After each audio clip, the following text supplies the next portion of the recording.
नमस्कार, मैं दुर्गा प्रसाद। मैं बिल्कुल ठीक ठाक हूँ और उम्मीद करता हूँ आप भी ठीक ठाक होंगे। आज की कहानी है उत्तराखंड के देहरादून की। कहानी बहुत ही दर्दनाक है और इस कहानी को आप सभी को पूरा सुनना चाहिए। देहरादून का एक थाना पड़ता है जिसका नाम है पटेल नगर, और पटेल नगर थाना के अंतर्गत एक इलाका आता है जिसका नाम है बड़ो वाला इलाका। यहीं पे अपना शिमला, देहरादून शिमला जो बाईपास है, इसी के पास में जो है ये इलाका आता है बड़ो वाला। और इसी के पास में जो है एक फैक्ट्री है, गद्दे की फैक्ट्री, जिसका नाम है टिम्बरली गद्दा फैक्ट्री। और उसी के पास एक पेट्रोल पंप है, और पेट्रोल पंप से कुछ दूरी पर थोड़ा आगे एक ऐसी जगह है जहां पर बाहर के लोग बहुत कम आते जाते हैं। अगर वहां जा भी पाते हैं तो स्थानीय लोग ही जा पाते हैं। वहीं पर एक सूखा नाला है, और सूखे नाले के पास में एक कचरे का ढेर है, डिब्बा, जिसे कचरे का डिब्बा कहते हैं। बात 25 जून की है, मंगलवार शाम के समय, वही 4-5 बजे के आसपास में पटेल नगर थाने को जो है एक कॉल जाती है, और सूचना मिलती है थाने को कि कचरे के डिब्बे के पास, यही पेट्रोल पंप के पास में जो कचरे का डिब्बा था सूखे नाले के पास, यहीं पर जो है कचरे के ढेर के पास से जो है बहुत तेज से जो है बदबू आ रही है। ये सूचना जो थाने को मिलती है। सूचना पाकर पटेल नगर थाने की पुलिस की जो है एक टीम कुछ ही देर में घटना स्थल पर पहुंच जाती है। अब वहां पहुंचते हैं तो देखते हैं जो है, यानी पुलिस के पैरों तले जमीन खिसक जाती है। एक हिसाब से वहां पर 2 डेड बॉडी पड़ी होती है, 2 लड़कियां होती हैं। उन्हें डेड बॉडी को देखकर ऐसा लग रहा था कि एक लड़की की उम्र करीब 15 साल के आसपास में है, और दूसरी जो लड़की थी छोटी सी थी, नवजात बच्ची थी, जिसकी उम्र बाद में पता चला कि 8 महीने की थी। ये डेड बॉडी मिलती है। अब पुलिस आसपास मौके पे जो है मुआयना करते हैं, और आसपास के जो लोग वहां इकट्ठा होते हैं सभी से पूछताछ करती हैं, लेकिन किसी को कोई जानकारी नहीं होती है। उसके बाद पुलिस जो है घटना स्थल पे जो भी कागजी कार्रवाई होता है, पंचायतनामा वगैरह लिखने के बाद डेड बॉडी को पोस्टमार्टम के लिए भेज देते हैं, और पुलिस जो है अपना फिर थाने वापस चली जाती है। वहां रिलैक्स हो जाते हैं और ये इंतजार करने लगते हैं कि पोस्टमार्टम की रिपोर्ट आए, उसके बाद में फिर आगे देखते हैं क्या करना है। ये इंतजार करने लगते हैं।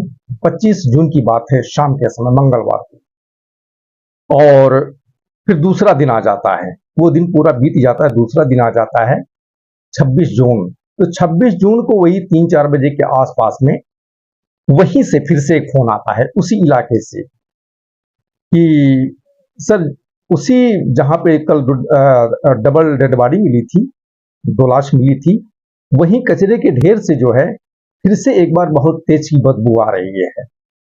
अब ये सुनते ही पूरा पुलिस जो पटेल नगर थाना होता है वहां हड़कंप मच जाता है। ये क्या बात है। तुरंत फिर थाने की पुलिस घटना स्थल पर पहुंच जाती है 26 तारीख को, 26 जून को। अब वहां जब पहुंचते हैं तो आसपास देखते हैं बदबू तो वाकई में बहुत ज्यादा आ रही थी, लेकिन दिखाई कुछ नहीं दे रहा था।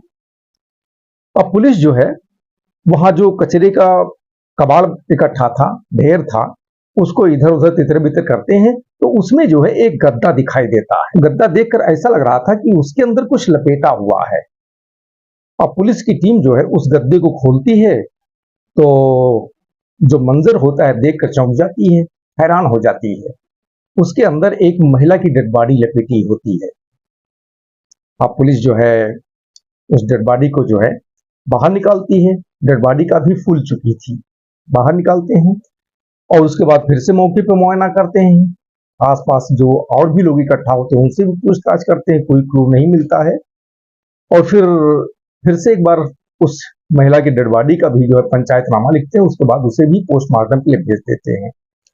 अब चूंकि आसपास में ही जो है 2 छोटी छोटी बच्चों की डेड बॉडी जो है एक दिन पहले मिली थी, अब उस महिला की डेड बॉडी मिली थी दूसरे दिन। अब पुलिस इन तीनों डेड बॉडी को जब मिलान करती है तो पुलिस ये समझ जाती है, यानी कंफर्म तो नहीं होता, लेकिन पुलिस ये समझ जाती है कि ये तीनों डेड बॉडी किसी और की नहीं बल्कि माँ बेटी की हो सकती है। पुलिस को ये कंफर्म लगभग हो जाता है। अब क्योंकि जब महिला की भी डेड बॉडी मिली, यानी दूसरे ही दिन तीसरी डेड बॉडी जब मिली, तब पुलिस में हड़कंप मच गया। और उसके बाद ये सूचना जो है, जो देहरादून के पुलिस के आला ऑफिसर होते हैं, एसपी, डीवाईएसपी जो भी होते हैं, उन लोगों के पास पहुंचती है। और उसके बाद जो है पुलिस त्वरित जांच पड़ताल में जुट जाती है, जिसमें पुलिस टीम होती है, एसओजी टीम होती है, जांच पड़ताल शुरू करते हैं। तो देहरादून के जो थाने होते हैं और जो आसपास उत्तर प्रदेश में जिले होते हैं, जैसे अपना मुजफ्फरनगर हो गया, सहारनपुर हो गया, बिजनौर हो गया, यहाँ की जो थाने होते हैं, यहाँ सब सूचना देते हैं, पता करते हैं कि किसी महिला और या बच्ची के जो है गुमशुदगी का कोई रिपोर्ट दर्ज है थाने में या नहीं दर्ज है, इसका पता लगाते हैं। लेकिन वहां से कोई सूचना नहीं मिलती है। और उसके बाद पुलिस की टीम जो है अपने स्तर से जब जांच पड़ताल करती है, तो सबसे पहले वहीं जहां पे डेड बॉडी मिली थी कचरे के ढेर के पास, वहीं जब पुलिस की टीम पहुंचती है और वहीं पर बारीकी से जो है फिर से अपना पता करने का प्रयास करती है कि शायद यहाँ से कोई ऐसा साक्ष्य या कोई ऐसा प्रमाण मिल जाए जहां से कुछ पता चल सके कि ये जो महिला की डेड बॉडी मिली थी, बच्ची की डेड बॉडी मिली थी, आखिर ये किसकी, कौन है ये महिला और ये बच्चियां कौन हैं, कहाँ की रहने वाली हैं। क्योंकि जांच पड़ताल आगे बढ़ाने के लिए डेड बॉडी का पता जो तस्दीक होता है, पहचान, वो बहुत जरूरी होता है। अब यही जब पहचान करने लगती हैं तो वहां से और तो कुछ नहीं मिलता है, लेकिन कचरे की ढेर के कुछ ही दूरी पर जो है पुलिस को जो है एक बैग मिलता है, ब्लू कलर का होता है बैग, और उस पे जो है एक कंपनी का नाम लिखा होता है, जो एक कोरियर कंपनी होती है जिसका नाम है ब्लू डार्ट कोरियर कंपनी। मैंने उस पे जो लिखा होता है ब्लू डार्ट लिखा होता है, जो एक कोरियर कंपनी है। ये जो है बैग मिल जाता है। अब पुलिस जब उस बैग को खोलती है तो देखते हैं उसमें से महिला और बच्चे के जो कपड़े होते हैं वो अंदर से जो है मिलता है। कुछ आर्टिफिशियल ज्वेलरी होती है उसके अंदर रहती है। एक छोटा जो है पर्स होता है जो बैगनी कलर का होता है। अब पुलिस इन सबको निकालती है, लेकिन इसमें से कुछ ये पता नहीं चलता, कोई सुराग ऐसा नहीं मिलता है जिससे पता चल सके जो है कि ये, यानी यह भी क्लियर नहीं हो पाता है कि ये बैग जो मिला है, बैग के अंदर जो कपड़े मिले हैं, ये जो डेड बॉडी मिली थी इसी महिला या इन्हीं बच्चियों के हैं, ये भी कंफर्म नहीं था। लेकिन पुलिस अनुमान लगा रही थी कि शायद जो है इन्हीं की हो सकती है। अब पुलिस बैग में आगे और भी तलाश करती है, क्योंकि बैग के अंदर और भी कई सारे मतलब जो जेब वगैरह होते वो थे। तो वहां उसी में से बैग के अंदर से ही जो है बस की टिकट मिलती है। 2 टिकट मिलती है, एक टिकट फुल होती है और एक हाफ होती है। और ये टिकट जो है बिजनौर जिले से, यानी उत्तर प्रदेश परिवहन निगम के बस की ये टिकट होती है, जो बिजनौर का जो है एक जगह पड़ता है जिसका नाम है नहरौट। नहरौट एक थाना है बिजनौर जिले में। तो इसी नहरौट से जो है यहाँ जो देहरादून था, देहरादून की एक जगह है ISBT, यहां तक का वो टिकट होता है। अब पुलिस को उस टिकट से जो है संदेह होता है कि इस टिकट के माध्यम से जो है कुछ आगे पता चल सकता है। पुलिस को यानी एक आस जग जाती है। और उसके बाद में उस टिकट, जो टिकट होता है उत्तर प्रदेश परिवहन निगम की बस का टिकट होता है, पुलिस उस बस का पता लगाती है। और उस बस का जब पता चल जाता है तो उसके जो ड्राइवर होते हैं, कंडक्टर होते हैं, उनको जो है बुलाती है, उनसे पूछताछ करती है। और जो महिला और दोनों बच्चों की डेड बॉडी होती है उनका फोटो दिखाते हैं। तो जो परिचालक होता है, कंडक्टर और ड्राइवर, ये दोनों बताते हैं पुलिस को कि 23 तारीख को, यानी जिस दिन डेड बॉडी मिली थी उसके 2 दिन पहले की बात है, यानी 23 तारीख को यहीं अपना जो नहरौट है, बिजनौर, नहरौट से यहाँ अपना जो देहरादून है ISBT, यहाँ तक जो बस में सवारी बैठे थे उनमें से ये 2 बच्चियां और महिलाएं थी, ऐसा लग रहा है। अब ये जो है कंफर्म हो जाता है, ड्राइवर और बस के कंडक्टर से कंफर्म हो जाता है। अब बस के चालक परिचालक से जब पुलिस को जो है पता चल जाता है कि 23 तारीख को यानी 23 जून को जो है बिजनौर से और यहाँ ISBT जो बस आई थी उत्तर प्रदेश परिवहन निगम की, उसमें ये सवारी यानी ये तीनों जो है थी, ये पता चल जाता है। उसके बाद पुलिस जो है वहीं पर फिर पहुंचती है, जो अपना जगह होता है जहां पे डेड बॉडी मिली थी वहीं आसपास पहुंचते हैं। तो वहीं पर जो पेट्रोल पंप होता है, पेट्रोल पंप के जो कर्मियों से पूछताछ करते हैं और ये पता लगाते हैं कि पेट्रोल पंप जो है जो कर्मी काम करते हैं, क्या उनमें से कोई बिजनौर का है, इस इलाके का, अपना जो नहरौड इलाके का कोई रहने वाला है। तो पेट्रोल पंप से पता चलता है कि यहाँ नहरौड का रहने वाला यानी बिजनौर का रहने वाला कोई व्यक्ति नहीं है। पेट्रोल पंप के ऊपर आसपास में पुलिस और पता करती है, तो कुछ लोगों से ये पता चलता है ये जो फैक्ट्री थी अपना टिम्बली गद्दा की जो फैक्ट्री थी टिम्बरली, कुछ लोगों से पता चलता है कि ये जो टिम्बरली गद्दा की फैक्ट्री है इसमें बहुत सारे कर्मी काम करते हैं और अलग अलग राज्यों के अलग अलग जो है शहरों के रहने वाले हैं। वहां पता कीजिए, शायद वहां से कुछ कंफर्म हो जाए, कुछ पता चल जाए। अब पुलिस को लगता है कि हाँ, इस फैक्ट्री में जाना आवश्यक है, इस फैक्ट्री में जाना चाहिए। अब पुलिस की टीम जो है सीधा ये जो टिम्बरली गद्दे की फैक्ट्री होते हैं वहां पहुंचते हैं और कंपनी से जो है जितने कर्मचारी वहां होते हैं उनका पूरा डिटेल जो है पुलिस लेती है। और फिर एक जगह पर उस कंपनी के अंदर पुलिस की नजर पड़ती है कि जैसा वो कचरे की ढेर के पास से एक बैग मिला था अपना ब्लू डार्ट कंपनी का, वैसे ही और भी कई सारे बैग होते हैं। अब पुलिस जब उस बैग को देखती है कि जो बैग वहां मिला था वो भी ब्लू डार्ट कंपनी का था, वो सेम ऐसा ही बैग था, वैसा ही बैग जो है यहाँ पे रखा हुआ है। अब पुलिस को लगभग काफी क्लियर हो जाता है कि मामला जो है इस कंपनी से ही जुड़ा हुआ है, आरोपी कोई भी हो सकता है लेकिन इस कंपनी का ही हो सकता है या इस कंपनी से किसी न किसी प्रकार का जो है टाई अप है आरोपी का।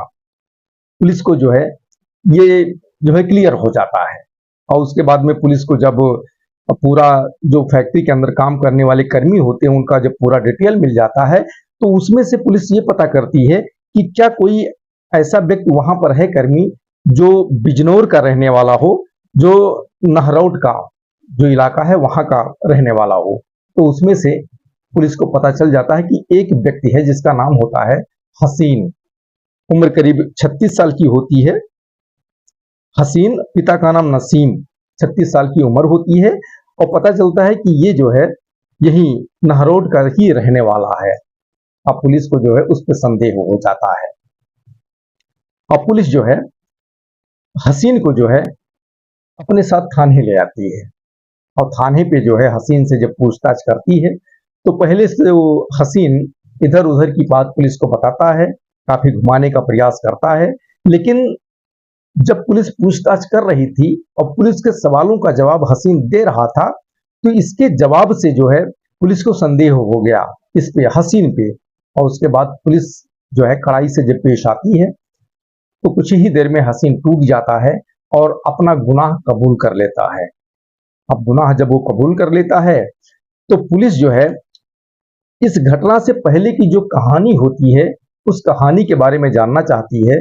तो हसीन जो है इस पूरी कहानी का खुलासा करता है जो इस प्रकार से है, इस घटना के पीछे की जो कहानी है इस प्रकार से है कि ये जो हसीन है ये शादीशुदा है, यही अपना बिजनौर का जो नहरौड थाना है इसी के अंतर्गत एक गांव आता है जिसका नाम है फरीदपुर, यही का रहने वाला होता है, शादीशुदा है, 2 बच्चों का पिता भी है, पत्नी गांव में ही रहती है यहाँ फरीदपुर में। और ये पिछले 3 साल से जो है ये जो गद्दा फैक्ट्री थी टिम्बरली इसमें जो है काम करता था। अब देहरादून और बिजनौर इसकी दूरी ज्यादा है नहीं, तो देहरादून में ही जो ये थाना है अपना पटेल नगर थाना के अंतर्गत एक जगह है जिसका नाम है ब्रह्मपुरी। यही ब्रह्मपुरी में किराए का कमरा लेकर जो है रहता था और इसी टिम्बरली कंपनी में काम करता था और हफ्ता 15 दिन ऐसे जो है गांव घूमने टहलने आता था, अपने बीवी बच्चों से, परिवार वालों से मिलने जुलने आया करता था और पिछले 3 साल से वहां पे काम करता था। अब इसी फरीदपुर गांव में जो है ये जो डेड बॉडी मिली थी महिला 2 बच्चियों की, ये कहीं और की नहीं बल्कि यही जो अपना हसीन का गांव था फरीदपुर ही गांव की रहने वाली थी। और जो महिला थी, महिला का नाम था रेशमा, जिसकी उम्र करीब 30-32 साल के आसपास में थी। और एक उसकी जो बेटी थी, बड़ी बड़ी बेटी का नाम था आयत, उम्र करीब 15 साल। और एक 8 महीने की बच्ची थी जिसका नाम था आयशा, 8 महीने की थी वो। इन तीनों की डेड बॉडी मिली थी। तो ये तीनों जो है यही फरीदपुर गांव की रहने वाली थी, हसीन के ही गांव की रहने वाली थी। तो रेशमा का जो है करीब 2-2.5 साल पहले की बात है, तलाक हो गया था, अपने पति से तलाक हो गया था। और उस समय रेशमा की जो है एक ही बेटी थी आयत, जिसकी उम्र करीब आ, इस समय 15 साल की थी। तो उस समय करीब 12.5-13 साल के आसपास में उसकी उम्र थी।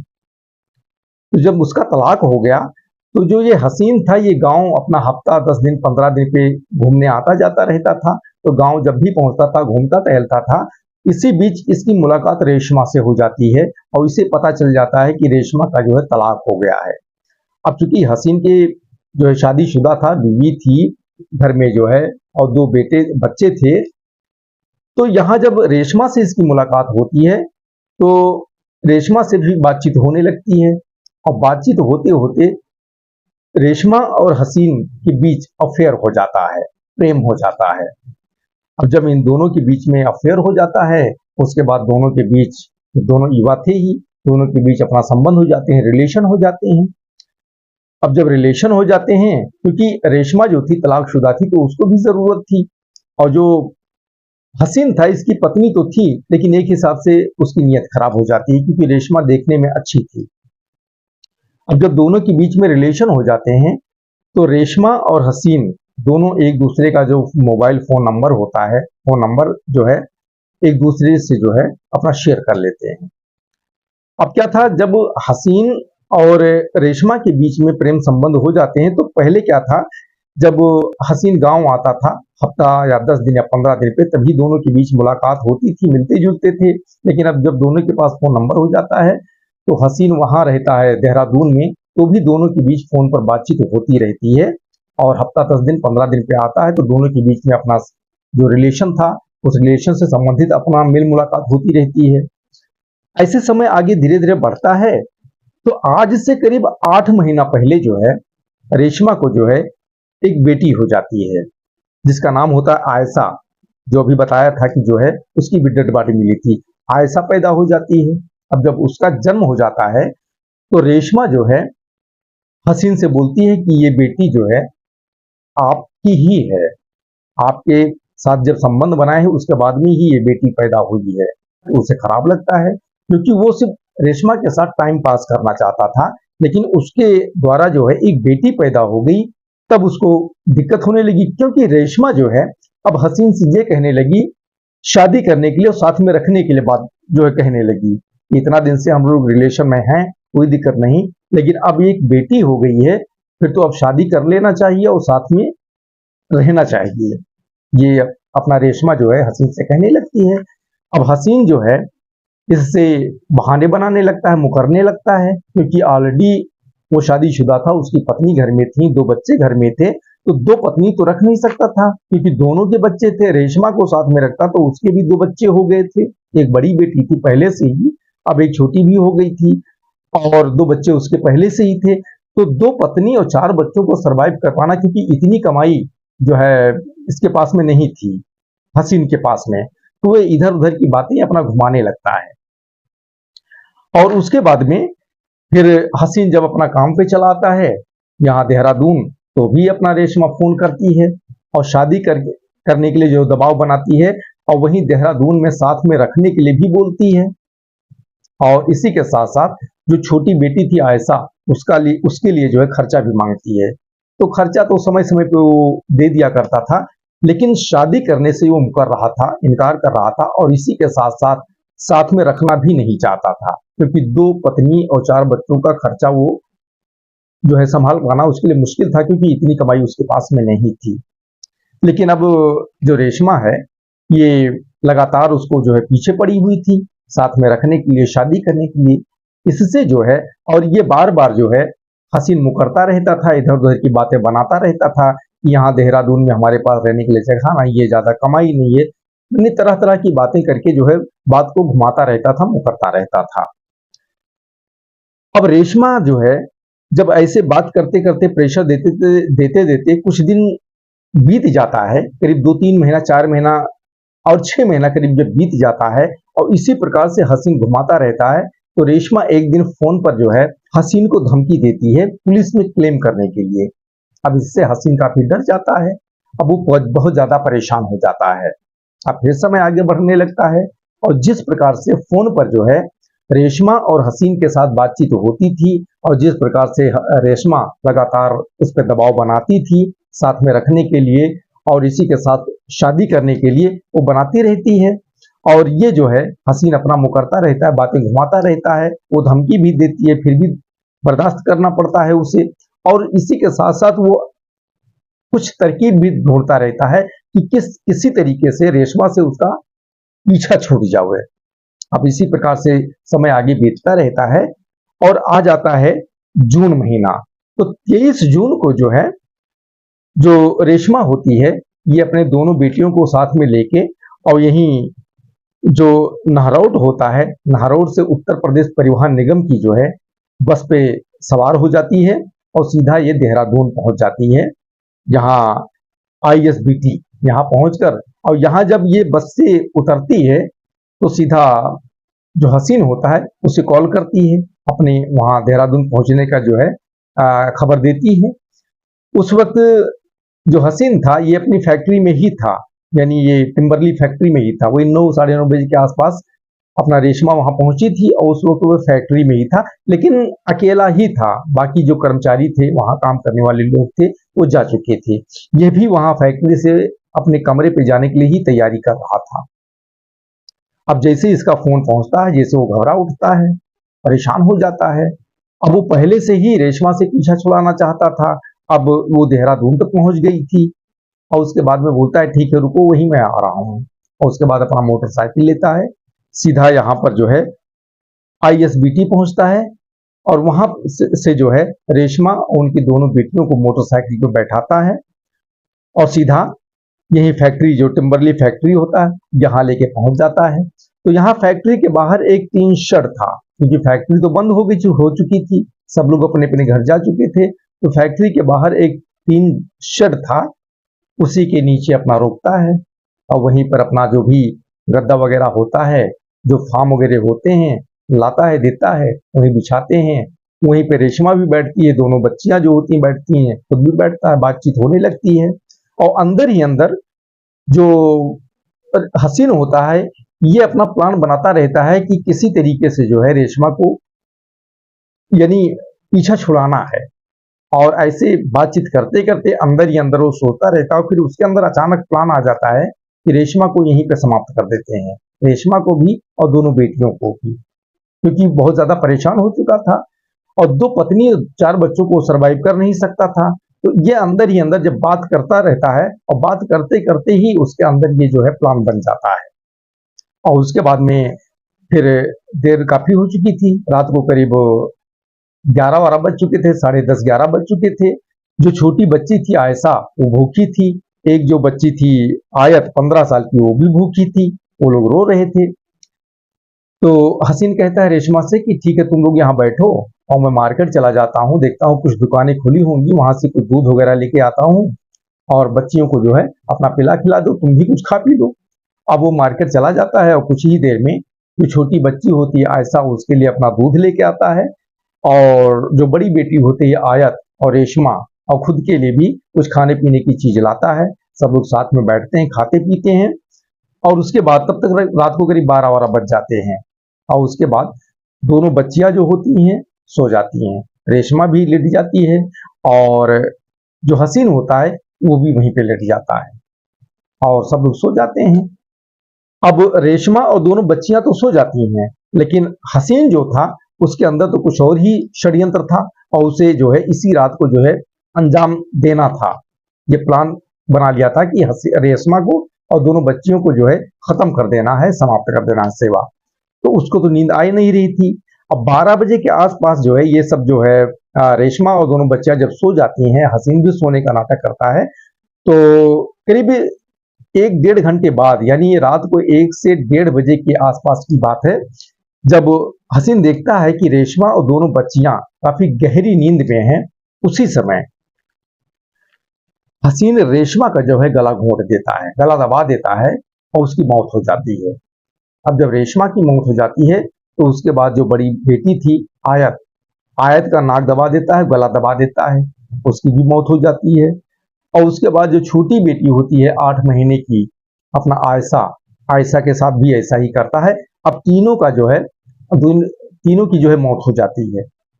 अब जब मौत हो जाती है तो डेड बॉडी ठिकाने लगाना होता है। तो उसके बाद में हसीन जो है एक गद्दा लेके आता है और रेशमा की डेड बॉडी को उसी गद्दे में लपेट कर जो है फैक्ट्री के ही पीछे जो सूखा नाला था और सूखे नाले के पास में कचरे का ढेर था, वहीं लेके जाता है, गद्दा सहित कचरे के नीचे जो है दबा देता है। और उसके बाद में फिर आता है तो दोनों बच्चियों को साथ में लेके जाता है और उसे वही कचरे के ढेर के कुछ ही दूरी पर जो है खुले में फेंक देता है।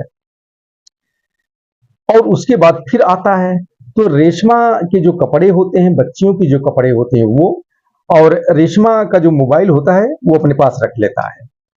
कपड़े बच्चियों के और रेशमा की ये सारी चीजें, और रेशमा की कुछ आर्टिफिशियल ज्वेलरी होती है, एक पर्स रहता है अपना बैगनी कलर का, ये सारी चीजें इसी बैग में, जो बैग होता है ब्लू डार्ट कंपनी का, इसी में जो है का जो फैक्ट्री में ही रहता है, उसी फैक्ट्री में से जो है एक बैग निकालता है, उसी में सारे सामान भरकर, और जहां पे डेड बॉडी थी उससे कुछ दूरी पर ले जाके जो है फेंक कर चला आता है रात में ही। और रेशमा का जो फोन होता है अपने पास रख लेता है और अपना फैक्ट्री में चला आता है। और फिर पूरी रात बीत जाती है, 23 तारीख की पूरी रात बीत जाती है। और फिर आ जाती है 24 तारीख, 24 तारीख पूरा दिन बीत जाता है। जहां पे डेड बॉडी फेंका था कचरे ढेर के पास में, वहां अमूमन कोई आता जाता नहीं था, कुछ ही दूरी पर था, लेकिन उस तरफ कोई आता जाता नहीं था। इक्का दुक्का कभी कभार ही कुछ लोग आते थे। तो इसीलिए जब 23 तारीख रात को डेड बॉडी फेंका, 24 तारीख पूरा बीत गया, किसी को पता नहीं चला। और फिर 24 रात बीत गया, फिर 25 तारीख जब हुआ तो डेड बॉडी को करीब 24 घंटे से ऊपर बीत गए थे और फिर उसमें से दुर्गंध आने लगी। तो फिर नजदीक में जो पेट्रोल पंप था, आसपास के जो लोग थे, जब बदबू लोगों को लगी तब वो लोग पुलिस को कॉल किए। तो मंगलवार यानी 25 तारीख शाम को जब पुलिस वहां पे पहुंची तो 2 बच्चों की डेड बॉडी मिली। लेकिन उस वक्त पुलिस की टीम जो है, जो यहाँ पटेल नगर थाने की होती है, वो ना जो डॉग स्क्वाड था वो लेके नहीं आए और भी तलाश करने का जो है कोई प्रयास नहीं किए। नॉर्मल केस मानकर जो है अपना पंचायत नामा वगैरह करके दोनों बच्चों की डेड बॉडी लेके चले गए पोस्टमार्टम के लिए। लेकिन जब दूसरे दिन फिर से जो है कॉल आई कि वहां से दुर्गंध आती है, तो उसके बाद में फिर आके जब कचरे के ढेर में देखे तो वहां से दूसरे दिन रेशमा की डेड बॉडी मिली। अब हसीन पुलिस के सामने जब इस पूरी कहानी को जो है बयां करता है तो ये सुनकर जो है पुलिस के भी रोंगटे खड़े हो जाते हैं। उसके बाद हसीन के ऊपर हत्या सहित विभिन्न धाराओं में केस दर्ज करके अपना जो स्थानीय अदालत होती है वहां पेश करते हैं और वहां से उसे न्यायिक हिरासत में जो है जेल भेज दिया जाता है। और इसी के साथ साथ पुलिस रेशमा के जो परिजन होते हैं बिजनौर में, उनको सूचना भेजती है, देती है, ताकि डेड बॉडी हासिल कर सकें, अपने सुपुर्द ले सकें। तो दोस्तों आज की यही कहानी है। कहानी यदि अच्छी लगी हो तो लाइक करें, शेयर करें, कमेंट करें, और चैनल पे नए हैं तो सब्सक्राइब अवश्य करें। फिर मिलेंगे अगले दिन एक नई कहानी के साथ। तब तक के लिए धन्यवाद। जय हिंद, जय भारत।